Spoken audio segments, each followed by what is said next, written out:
Някой ще си каже, какво толкова? Трева като трева, я ще я кося. Да, ще я косиш, но ако има какво да косиш. Ето как изглежда една горе-долу добре поддържана морава.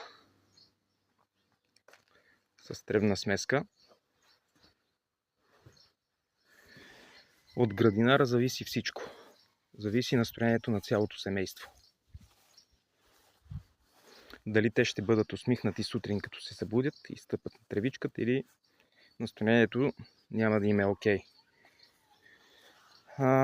Ако не се грижиш максимално добре за тази трева и не спазваш сроковете на поддръжка, просто нещата ще се влушат много бързо.